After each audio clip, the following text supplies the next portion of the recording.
and welcome to the Business Talk podcast. I'm your host Deepak. Today on Business Talk, we are honored to welcome a special guest, Dr. Moran Cerf, a leading expert in neuroscience and its application to business from Columbia Business School.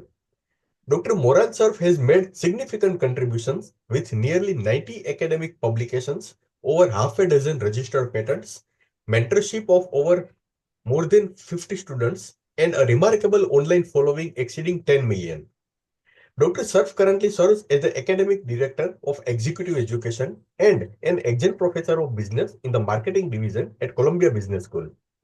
Dr. Cerf holds a PhD in Neuroscience from California Institute of Technology and MA in Philosophy and BSc in Physics from Tel Aviv University. He has taught leadership and marketing at NYU Stern School of Business and the Kellogg School of Management, where he was a professor of neuroscience and business for nearly a decade. In his acclaimed research, Professor Cerf studies patients undergoing brain surgery by recording the activity of individual nerve cells through electrodes implanted in the brain. This method allows him to explore questions such as how are conscious perceptions formed in the brain, how can we control our emotions, and how can we create content that engages the brain. Dr. Cerf has published papers in academic journals like Nature and the Journal of Neuroscience, as well as in popular science outlets such as Scientific American, Wired, New Scientist, and more. He is also a consultant to neurotech companies and Hollywood productions and is a four-time US National Storytelling Champion. In this episode, Dr. Moran Cerf shares valuable insights from his research, the brain's role in decision making, why we choose the way we do. Dr. Moran Cerf, it is an honor and privilege to have you join us today. As well, thank you for bearing with my months-long traveling. I finally made it. Yes, thank you, Dr. Cerf. Dr. Cerf, how does neuroscience explain the process of decision making in the brain? And what are the key neural mechanisms involved in assessing risk and making choices? It's a great opening question. Generally, when you make a decision, there's something in your brain that is the root of this choice. If we had electrodes inside your brain, when you're planning for the choice, we could see neurons firing and actually manifesting this process. We can see neurons vying for the Colgate and neurons vying for the crest, and they kind of fight each other. And this one fire and this one fire more, and we see how eventually one of them wins and you buy, say, the toothpaste on the right rather than the one on the left. And then we see after you taste it whether it was good or not, and the reinforcement of the ones that made the choice or the ones that failed the choice. All of this thing that we think of as a choice is manifested by neurons firing in your brain. We put electrodes in people's brains and look at those mechanisms as they happen. You can predict the choice, we can influence the choice, and we can see what mechanisms drive the choice to be the way it is. Can you walk us through how the brain weighs immediate rewards versus long-term consequences when making decisions? How the brain assesses reward, you said? Yes. Sure. So if you look at the brain kind of like a bunch of modules, there are some modules in the brain that are in charge of making the decision. They get inputs from all the options and they weigh them and they make a choice. There's another module in the brain, a different one, that says after the choice was made, let's evaluate how good it was and basically feed back into the first mechanism, something that says the weights tomorrow should be a little bit different because I wasn't as happy. We call this process reinforcement learning. Everything in your life is coded by those neurons and basically has a value. So think of yourself as a person going to a bar on a kind of night where you're trying to find a date. You walk into the bar and you see a lot of people there.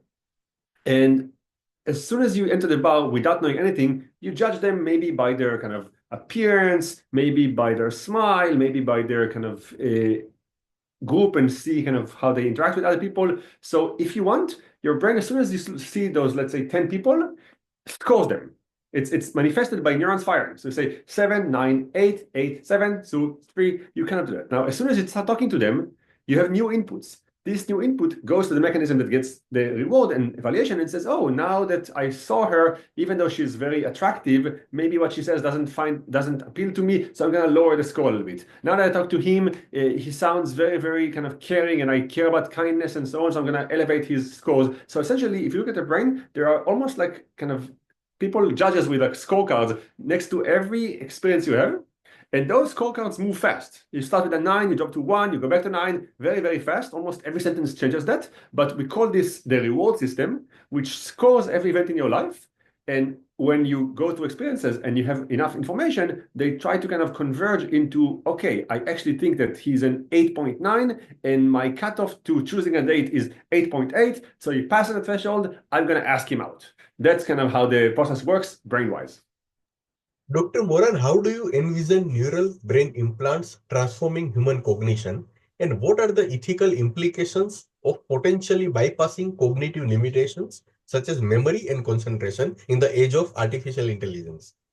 You ask, each question is a podcast of its own. So maybe I'll walk you and the audience a little bit through the background, and then I'll answer the question kind of in a two parts, like the ethical and what it is. So generally, if I would kind of think of my career, what I'm known for, the thing that is most salient is the kind of innovation of neural implants in people's brains.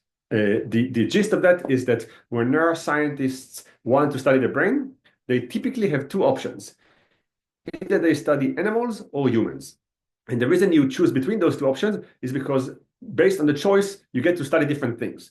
With humans, you can actually open their brain and put neural implants inside and listen to the brain speaks in its own language. You really listen to neurons firing. So you can get direct access to the brain at the level of a single neuron. And that's amazing, but you can't do it with humans. You cannot open a person's brain and put electrodes inside. So with humans, what we do is we typically study the brain using what we call imaging. fMRI or EEG or CT, those are all tools to understand what's going on inside the brain from the outside using tools that kind of give you a readout of the inside. So you're not as accurate. You're far outside, but you can study humans, so you also can ask them questions like, what did it make you feel? Or why did you choose this item? So that's the gap. Now, I just lied to you because there's actually a third group that's very, very tiny, that I'm one of the pioneers of this research. It basically does what I just said is impossible. We study human beings with open brains and electrodes inside. So we basically do what people do only with animals, with humans. The way we do it is we take patients who have brain disorders that require surgery. So that's the clinical setup that we start with. So maybe you have epilepsy and you come to the doctor to actually find out the location of the seizure onset and then resect that part so you'll have seizure-free life. That's the kind of category. And then we tell you as a patient, you're going to be in the hospital now for a few weeks. As the doctor basically poking your brain and try to find the onset location, would you mind, since your brain is already open, having us also ask you questions and try to talk to you about your feelings and emotions and decisions and dreams and anything, and use the fact that you have electrodes in your brain to understand how the brain works. And many of the patients say yes. And now we have this unique group of people that are human beings that are awake, alive, very natural environment. It's a hospital, but it's normal. There are friends out there. They watch TV. They listen to music. And at the same time, their brain is open and you have implants inside their head. So whatever they say also correlates with activity in the brain that we can actually access. So now you have the setup. This is what we invented. We spent the last 15 years studying those patients and could answer questions like how you make decisions, which part of the brain drives the choice. Can we look at your dreams when you sleep and see them and actually influence your dreams? It's another study. Can we predict your choices before you even know about them? So can I look at your brain and see what you're going to choose for lunch in an hour before you even know it on the menu? All of those things are things we did in the last couple of years. One of the things, and this is where it ties to the business, that we also looked at is, can I put electrodes next to your motor area, part of the brain that controls your arms and your legs, and essentially read what the information that comes from there. So I basically read the instructions to the legs on how to move. And the reason this is important is because companies like Neuralink from Elon Musk took this part of the study and formed an entire commercial organization around it. So what Elon Musk did is he took only this part of the research and he said, you know what, that's amazing. If you can read the brain activity of a person when they intend to walk, but already have access to kind of the code, I can take people who are in a wheelchair and they cannot walk because the legs don't work, or the spinal cord is not connected to the brain because there was some kind of damage in part of their life. So they're in a wheelchair, but the brain still sends the command. The brain basically tells the legs to work, it just doesn't get to the legs. And I can essentially put something in these people's brains, read their brain activity, and then control a prosthetic leg and make them learn to walk again. So anyone who's in a wheelchair could in a couple of years, stand up and start walking again or control their limbs in many ways. So this is how Elon Musk took our work and turned one part of it into a company. Now, in the process of doing that, he had to essentially convince the world that it's okay to put neural implants in people's brains without having a brain surgery before. So there's no injury or damage to the brain that they come for. These are people who have no brain problem. They have a spinal cord problem or a leg problem or maybe no problem at all. And they volunteer to have a neurosurgeon put electrodes inside their head. So it's on the one hand remarkable because we're going to help every person who has a problem that you can fix by looking at the brain, control the problem. But it's also, and that's the second part, the ethical part, it's also very risky because if I put electrodes in your brain, I now have direct access to the inner kernel of your mind. And I can only read if I'm very nice, but I can also start writing if I'm less nice. And suddenly you might drive your car and you feel the urge to buy McDonald's. And you wouldn't know that it was actually McDonald's that bought real estate in your brain and drove your preferences to suddenly feel hunger and a desire for a burger. And everything that you think is your decision could have been under some influence of a company that accessed your chip in the brain. So the kind of two sides of that is cure people that have severe disorders. I spoke about motor ones, but you can think about depression and OCD and many, many disorders that stem in the brain that we can basically either fix or definitely make better. But at the same time, and the ethical part, have access to your brain, which then opens a channel into the most inner part of who we are. So you got both. And I think the audience, your audience knows about it right now before it becomes mainstream thing. Right now, there are only a handful of patients that I work with, a handful of patients that Elon Musk is testing for his clinical trials. So it's still not there. And that's a moment, I think, for the audience and for every citizen to kind of weigh in whether they want the good with the bad, or if they want to regulate it somehow, or if they want to stop it, if they don't like it. How does impulse control play a role in decision making, and which areas of the brain are responsible for regulating this? Sure. So if you kind of simplify it a little bit, in the front of our brain, we have systems that are kind of dialing up and down decisions based on their speed. So some decisions happen very, very fast, some even unconscious, like you only become aware of them after they almost have been happening, like where to move your eyes. If I flash something, your eyes are going to start moving there. And only a few 100 milliseconds later, will you say, oh, I guess my eyes are here. And so let's perceive what's going on there. So some of them are very, very fast. Some of them are very, very slow. Some are more mundane, like we think of proposing to someone as a choice that you made consciously. You think about it and you say, I'm going to propose to her, propose to him. We think of moving our eyes as a natural thing. We don't even think of it as a choice. So there are many, many types of choice, but they all happen in a part of the brain in the front that kind of drives your activity in different directions.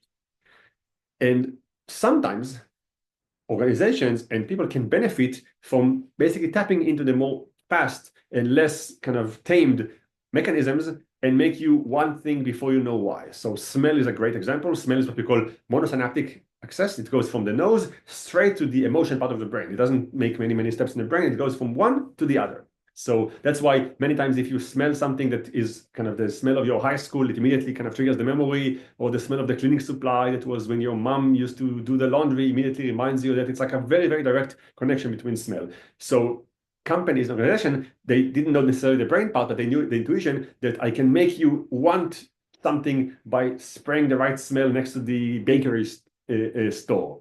And some companies do that. Or I can spray the right smell in the clothing store and make you feel that you are interested in staying there for a little longer. All of those things are just kind of manifestation of the fact that we know that there's a mechanism in the brain that responds to some things faster with less inhibition, and we can tap into them. And many companies benefit from that in many ways by knowing how the brain works and doing it. And for example, I'll give you kind of concrete ones. Without talking about the brain even, we know that there's something called cognitive load, that if you do a lot of thinking for a while, your brain, kind of like a muscle, gets tired, and then it has less energy for the next choice. So when you go to the supermarket, you typically have a lot of choices. You come with a list of items you want to buy, let's say 20 items, and you go to the milk aisle and you have 20 different versions of milk, and you think about them and you weigh them and you look at the ingredients and you pick this one, choice number one. Then you go to the bread aisle and there are 20 different types of bread, and you kind of choose the particular kind of type you want, and you know choice, and you spend maybe 20 times choices before you get to the checkout counter. And then you kind of tired from choice kind of abundance, and you're waiting to get your time where you check out. And then there's all the things that you might buy that cost only like 99 cents or half a dollar that you didn't plan to buy, but they're just sitting there. You're kind of hungry. You already saw food for the last 20 minutes and you're ready to eat it, but you're in a waiting place. That's when you buy the chewing gum and the batteries that you never need, and the little flashlight that kind of was like half the price, but today you don't need it, but you buy it. All of those things piggyback and benefit from this thing that we know the brain got tired from using the first part of the brain, the slow part, the one that kind of makes some choices kind of in a load of choices that made it a little bit tired right now. Now let's hit it with the things that it cannot stop, and maybe one of them is going to take. And if you do it in mass scale, some people are going to buy, and you're going to sell them stuff they don't need in a very efficient way. So that's a manifestation of this mechanism. Very insightful. Dr. Cerf, are there any specific brain regions that influence our decision making in high stress situations? And if so, how do they impact the choices we make? So I didn't list yet intentionally, but maybe I should do it right now, the names of the regions of the brain. But I'll kind of throw at you a few so you actually have something concrete to say, look online if you care a bit more. The area that does the, if you want reward that we mentioned earlier, is called the nucleus accumbens. It's a part of the brain that essentially is the part that kind of puts the numbers to events and gets also updated every time. There's a part of the brain, the prefrontal cortex is the general area, and there are specific kind of pathways, the dorsolateral, the prefrontal, kind of into the prefrontal cortex, that kind of is where the information is flowing, and you can essentially knock it out and see how people make choices more impulsively or less impulsively. So there are names for the mechanisms that I kind of didn't spend time, just glossed over, assuming that the audience wouldn't care about the names. But now I'll hit you with a few names. So at the center of the brain, if you kind of put the kind of fingers right where your tip of the brain is and where your cheeks are, and you connect them, right at the center lies a system that we call the limbic system. And essentially, this is where three important things reside in combination: memory gateways, emotion gateways, and perception gateways. So kind of like the three things that drive decisions. Like a police officer that chooses where to send information sits there. They say to the emotions, to the memories, to perception, connect the image with the sound. All of those things happen in this central part of the brain. Because they are tied, you can easily influence one and the other. So for example, if I hit you with a memory that is tied to an emotion, so two of them are active at the same time, the chance of the memory being solid is much higher. Example of that would be 9/11 in the US. Many people remember exactly where they were on 9/11. Why? It's a memory and it's an emotion. So they came at the same time, very elevated both. That if I ask you where you were at September 12, you would have no idea. Even though it's almost the same time from today to September 11, September 12, one of them has a lot of emotion, one of them has little. You have no memory where you were on September 12, 13, or 14, or 10, even though they're the same distance in time, because they had no emotion. Similarly, if a memory comes with a very perceptual ambiguity, you're more likely to remember it than others, because the other thalamus, for instance, might influence this thing. So if I show you something very, very kind of, you show 10 pictures in a museum, and one of them is very ambiguous, and you spend more time trying to kind of understand what's going on there, you will actually remember it more, and it will leave a different impact on you. Why am I telling you all of that? Because you asked me about kind of triggers to that. And one of the triggers is to create an emotion in line with the memory. So people buy more. We can stick with the food example from before. They buy more food in an impulsive way when they're angry or sad. There are certain times of the day that when you're hungry, that your cognitive load is impaired. So if you're very, very hungry, it's the same kind of mechanism that impacts the other. You're going to make worse choices because you're going to spend some of your energy, mental energy, on kind of suppressing the hunger and not thinking about it.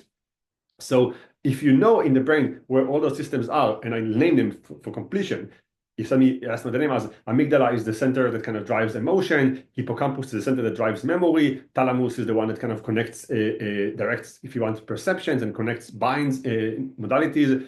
If you kind of, as a marketeer or business person, if you read about the activity of all of those things, you can start kind of driving businesses with brain in mind. How has your work with the White House on using neuroscience to improve the president's decision making influence business leaders? And in what ways are they now applying these insights to enhance their own decision making processes? Okay, so we probably need to explain again what this work is. So the shortest version I can use for this story is that now a little over 4 years ago, I was recruited to help with a scientific problem that actually has a political, or if you want, world geopolitical consequence, which is how should the protocol for nuclear launch work? In the US and in the other 8 countries that have nuclear weapons, the protocol that has to do with launching nuclear weapons essentially boils down to the leader of the country makes a choice, and that's it. It happens. There are no checks and balances. There's only one person who gets to decide. There's no committee and kind of veto option and kind of back and forth. It's really just one person deciding, and this is it. It's happening. And the reason it is this way is very kind of surprising. It was decided during 1945 by President Truman, who was the first to hold the position of power that could launch nuclear weapons. And essentially, it was never changed. And for the last 80 years, almost all countries that have nuclear weapons kind of adopted the same mechanism. So for nearly 80 years, it's in the hands of one person. We know a lot about the brain over those 80 years, and we learned that people are likely to make mistakes when they're tired, when they're hungry, when they're under stress. As they get older, their response time is slower. There are a lot of things we know of the brain that maybe we didn't know 80 years ago. And this suggested that the way by which we make decisions should include this information. Maybe we should say there should be two people in the choice, so there would be some balances. Maybe we should say that if you're in a very late night situation when you just woke up, you have to take at least 1 hour before you make a choice to avoid making a decision under some kind of cognitive impairment. There are all kinds of suggestions that are very simple, but the bottom line is that when the current White House and the previous White House were kind of transitioning between Trump 1 to Biden 1 to then Trump 2, in those 4 months of, say, election, transition, taking office kind of between, say, end of October to, say, February in the US, kind of including transition period and a little bit before and a little after, the president is supposed to kind of come up with his or her decision-making protocol for this controversial decision. And I was roped into helping think of ways to make it easier and better for the president. How should he prepare and think about this choice and make sure that he does the best version of that? So this is the context, which meant that in the last 4 years, I spent a lot of time studying how presidents and leaders, it wasn't just the US, leaders of other countries, including India and Pakistan and Israel and France and England and even North Korea, to the extent that we know something about what they do. How did they think about this? How did they make this choice? And what can we offer all of them to do their job better in the effort to avoid catastrophe by kind of a mistake? And you asked me what the insights are. I'm going to give you the bottom line. The insight is that humans are terrible at this choice. Almost impossible to do a good job there. We're very lucky that not a lot of bad things happened in the last 80 years. There are many near misses that could have ended the world that we managed to avoid. And I don't think we can rely on luck as the thing that basically saves Earth. It's one mistake by one of those 9 people or a terrorist organization that hijacked these things that could destroy not just a pocket of Earth, but potentially all of it. We now have weapons that are much bigger than the ones they had 80 years ago. And there are some scientists that argue that if you use any of them, you can ignite the atmosphere and essentially kill all of human Earth. Doesn't matter who even starts that. So I think that we're at a critical point where it's useful to have decision scientists help, but the help shouldn't just be like theory. It should actually turn into someone doing a better job in creating guardrails so the choices that are really critical wouldn't be done like you're buying something in a supermarket and tired from choosing milk and bread and nuke a country. Dr. Cerf, how do emotional responses shape our decisions? And can we learn to manage our emotions to make better and more rational choices? So because of this thing where the emotion part sits right next to the decision part and so on. Emotions are key if you want kind of like a volume dial for everything that happens after them in the process. So if you're under a very emotional situation, everything that flows to the emotion gets dialed up or down by these emotions. So the same choice when you're hungry versus when you're full is you might make for the same menu. So on the menu, so the same item on the menu, you might make different choices if you're hungry versus you're full. If you're angry versus calm, you might make totally different choices, opposite choices on the same conditions. So everything held the same, but you're angry. When you make the choice, you could choose to do one thing that you wouldn't do otherwise. So emotions are pivotal to those choices. So we basically, when you talk about decision making, we include in all the systems your emotional state is one more dimension that impacts everything else in like it kind of shifts the dials. So now that we know that, what do you want to do about it? So step one is to know that. I think if everyone who listens to you kind of says, oh, I guess emotions are not just an independent thing that I'm rational and doesn't matter what I feel, I'm going to still make rational choices. If you see that your rationality is impaired by the choices or benefits, but different but changes because of that, you can incorporate that into the process. You say, maybe I don't want to decide on buying anything that costs more than $10,000 when I'm tired or when I'm hungry or when I'm angry or when I'm sad. So this would be a mechanism to incorporate emotions into the process. There are more things like you can do. You can actually say, I want to only make choices when I know that not just me, but everyone else in my kind of board, say, is in a similar emotional state. Like it might be that we're all angry or we're all sad or we all, but only when we align. So it won't be that one person is in a different state and like you think that they're wrong, but you don't know why. And you also can teach people to just express their emotions. Some people, especially young people, kids, they are driven by emotions like everyone, but they're less aware of this. So just hearing what I'm saying right now, if you're 6-year-old kid or 10-year-old kid, might be enough for you to say, you know what, I didn't think about this, and now it's useful for me to just kind of be aware that this is on the menu. Maybe I'm gonna not able to control it and regulate it like adults do, but at least I would know that it's impactful and to an extent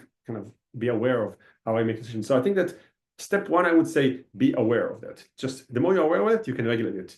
Step two, there are actually mechanisms we can teach to control it. So emotions are not good or bad, but they're not neutral. They're like being emotional is fantastic in some point and not great in some other points, but you don't control it. The nice thing about emotions is that they're not under our control. It's not that we kind of say, you know, my mom is sad, I should be sad. Sorry, my mom is sick, I should be sad. Let me turn on sadness for like 10 minutes. Okay, feeling sad. Okay, enough, let's turn it off. It's not something that we control, where they pass through us. We're exposed to them. Like we bring information and then sadness dawns on us and then we feel sad and then it disappears or tames, kind of gets tamed down by itself. We're not really controlling it. So you can understand how your emotion profile is. Like some people take longer to calm down. Some people take longer to ramp up. Some people are really, really kind of very much activated by something but not by others. The more you know about your emotional profile, how emotions rise and decay in your brain, how do they cause decay in other people and so on, you can calibrate life and you can start learning what you can do to regulate them. So we have, as I said, all kinds of ways which work on that. Like you can try to distract yourself. That's kind of a simple way to avoid emotion. You can try to get new information. You can talk about them. Like therapy is all about you share your emotion and you get input, and this allows you to reframe information. There are all kinds of mechanisms to regulate emotions. And based on whether you think emotions are critical for this choice or a kind of challenge for this choice, you can choose kind of how to at least try to navigate this flow of water that you can't really stop, but you can at least try to direct in different directions. Dr. Moran, could you please share your experience teaching the AI for Business course at Columbia Business School? Sure. So as you said, Columbia, like most great schools, has to teach an AI course right now because the world demands and is thirsty for more AI. So I was assigned to teach the Columbia Business School AI class. It's packed. There are overflow seats and overflow seats and overflow seats, like stand wide and waitlist. Everyone wants this thing because everyone thinks AI is going to change the world and they want to be on the in right now. It's very different teaching this class than anything else. First of all, you can't prepare. Normally, you prepare the class like a week or two in advance, and then you kind of just kind of have all the slides ready. I started teaching class number 1 2 weeks ago, and there was no DeepSeek. This new AI company from China didn't exist, or it wasn't on the menu.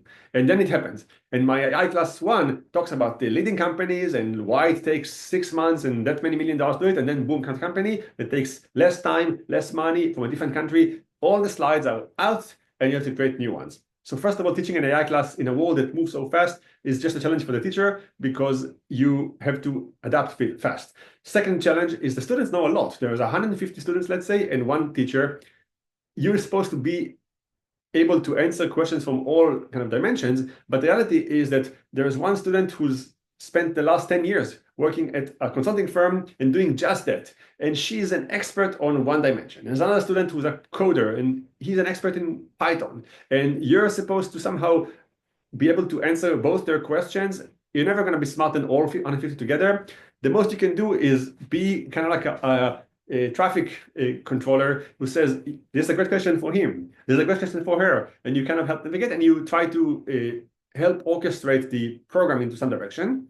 I think that I mentioned the challenges. I'll say it's the most fun class I taught in a while because it touches on essentially all dimensions, I think, of life right now. It has business, it has technology, it has a lot of like it's like telenovela. They fire this guy, this girl hired this guy. Like it's like it's chasing the people and the characters and the personality. This guy hates this guy. This is why he doesn't go with this guy, and they don't buy this company because just this person had a fight. So you're almost like a Spanish telenovela where you kind of this component. There's a lot of psychology behind it. You kind of understand your own psyche. There's an element of ethics. Talk about like kind of what world we want to live in. So it has that. I think it's a lot about the future. You kind of try to, normally things don't move that fast. So you don't have to kind of, but this class, between now and when I finish it, it was going to be different. And I have to somehow kind of prepare people to a world where we don't know how it's going to play out. I think the fact that you're teaching a hype topic means that also the students have high expectations. They kind of want to understand everything and you have to rise up to their expectations. I think that I can list on and on things, but it's the most challenging, engaging, fun, interesting class I've ever taught in my life. And I'm grateful to have been given the honor to teach the class that kind of everyone wants. And also, I'm dreadful every time I enter the classroom to what's going to happen today, what will kind of come from left field 2 minutes before the class starts, I'm going to respond to. So it keeps me on my toes. This is all I do. In the last 2 weeks and in the next 5 weeks, I basically dropped everything else in my life. And all I do is work on this class, just to make sure that they get the most of it. Dr. Cerf, what is the role of judgment in decision making? So let me give you an example. People make bad judgment based on the experiences, and after they get success because of the good experiences. So what is the role of judgment in decision making process?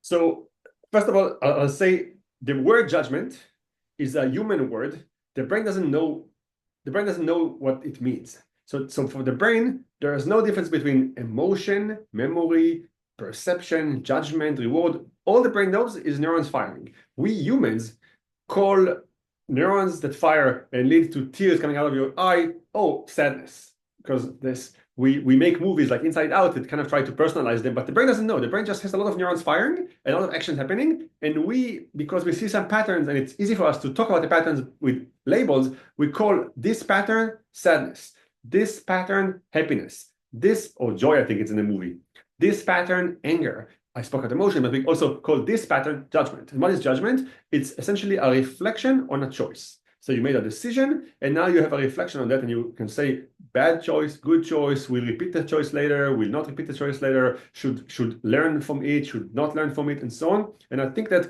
this is another label that we give to a part of the mechanism that I mentioned earlier, the reward mechanism, that says, okay, let's not just kind of make a choice and forget about it, but rather kind of feed it back so the next choice would benefit from the outcome of the first choice. And let's give ourselves as a whole mechanism to say, overall, when I make choices, do I do a good job? Should I trust my decision making mechanism? This is judgment. Should I even trust this entire brain? Or maybe I'll say, you know what, I'm not good in deciding about hiring. I'm going to outsource this to a different brain. There's some brain with some circuitry that's amazing in this choice, and mine isn't geared for that. Like we tried multiple times, it's just not working. So the judgment would be I'm deciding on one thing which is not to decide. I'm not making this choice anymore. I'm outsourcing this to a different brain. And if you zoom out, if you want, all the brains now, not just kind of a bunch of circuits that all interact. We can think of brains as separate, but think of it also as like all the brains in the world are just one kind of big network that send information. So you create a mechanism to take your circuit and outsource it a different circuit, and together the two circuits still make great choices. It's just that you realize that you have to pivot the choice to a different circuit to get maximum input, maximum output alignment. Dr. Cerf, my last question. What practical steps can individuals take to strengthen their brain's decision-making process and improve their overall judgment? There are many, but I'll give you one concrete one. Keep a diary. The concrete kind of, there are many things you can do to make your brain better. You know, there are companies who would offer you supplements, and there are gurus who would say, come to my 1 week class and I'll teach you how to do a better job. And there are obvious things that are they're less targeted, but like therapy would be helpful. Art is helpful. Meditation is helpful. Everything that kind of gives you a chance to pause and kind of look at your own processes and do a good job in assessing them is great. Diary to me is the mix of all of the above. It just means that you don't just kind of live life and trust things to work themselves out. You actually try to reflect on that. And I suggest to many of my students to keep a diary, not kind of forever, and not very personal when you say kind of say, dear diary, today Johnny pulled my hair, I don't think he loves me. That's not the one I'm talking about. I'm saying a diary where you list key moments in your day experiences that you think will be useful to reflect on later. So today I had to choose between working on an assignment for class or going out with a friend. And there was a choice. Like I knew that it's going to be prize to each of them and rewarding each of them. And I chose to go out because I haven't seen this friend for a while, and I think it's going to make me happy. And I think I'm going to actually do better in my class assignment tomorrow because I'm going to have the energy. So you make a choice. This is the choice that kind of pits two values, like kind of a conscientiousness, I need to do my homework, friendship, fun. That's a classical one. You can put in a diary, say, this is the choice I had, this is the decision I make, these are the conditions I was at, and you pause there, and then you go on with your life. And after you accumulate enough of those choices, maybe 20 choices over the coming 10 days, then you look back. And you kind of look at them and you rank them. You say, okay, the choice to go out with a friend, I'm very happy with. I did do the assignment the day after, and it was better because I had energy. So thumbs up, it's a great one. The choice to have a big dinner before I went out was bad because I then was not hungry when food was served, and my friends were kind of felt awkward that everyone orders and I didn't. So maybe I made a mistake. So you kind of give thumbs up, thumbs down to choices. Enough of those thumbs up, thumbs down in the back will allow you to see patterns. And I guarantee that those patterns are not obvious to you. Like you think, oh, I know myself, I know how to do. No, you probably don't, because you keep forgetting and keep aligning reality to what you want it to be. If you keep a diary for a short time of decisions and conditions and influence, you look back and you start seeing, oh, I always make decisions better in the morning. Interesting, I didn't think about myself as a morning person. I always make decisions better when I'm at the time deadline is tight. I'm almost so okay, great. Now I know that I'm the kind of person who responds well to stress. I always make decisions better when I'm with Deepak, when I'm hungry. So you can figure out, and the thing is, there's no bad or good kind of condition for the world. It's not that everyone makes choices better in the morning, but there is one for you.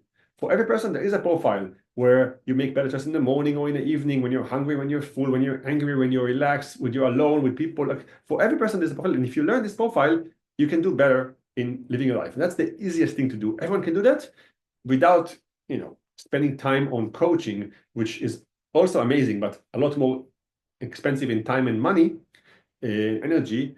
This one you can all do very fast and still get nice results. So if you ask me for one advice, here's one.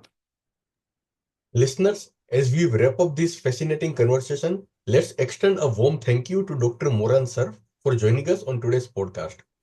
Dr. Moran's remarkable expertise in neuroscience, combined with his extensive research and experience in business applications, has made a lasting impact. Thank you, Dr. Cerf, for sharing your insights on the brain's role in decision-making, why we choose the way we do. We look forward to seeing how your research continues to shape both the science of the brain and its real-world applications. Thank you for your valuable contributions. Pleasure. Thank you very much, Deepak.